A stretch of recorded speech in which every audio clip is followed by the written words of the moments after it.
Some places hide secrets. Some doors should never be opened. I used to work night shifts at a century-old hotel. Everything was fine until the night I found the room that doesn't exist. It was a stormy Thursday. Power kept flickering, and I was doing my routine floor check. On the 7th floor, I saw a door I'd never seen before.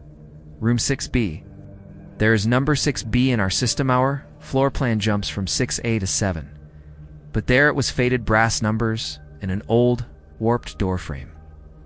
I tried the knob. It turned effortlessly. Inside was wrong. The room was freezing. Walls covered in peeling wallpaper. A single chair in the center. And on the wall opposite me, a mirror.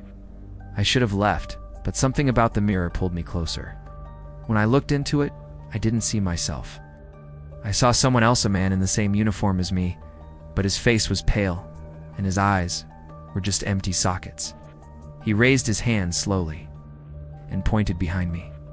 I spun around, nothing. But when I turned back to the mirror, there was writing on the glass, what looked like dried blood. "You're next," I bolted, slamming the door shut. But when I came back with my manager minutes later, the hallway was empty.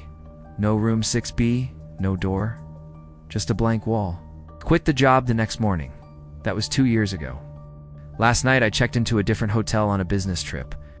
When I got my room key, my heart nearly stopped. The brass tag read 6B. If this story kept you awake, hit like, subscribe, and let me know in the comments. Would you dare open room 6B?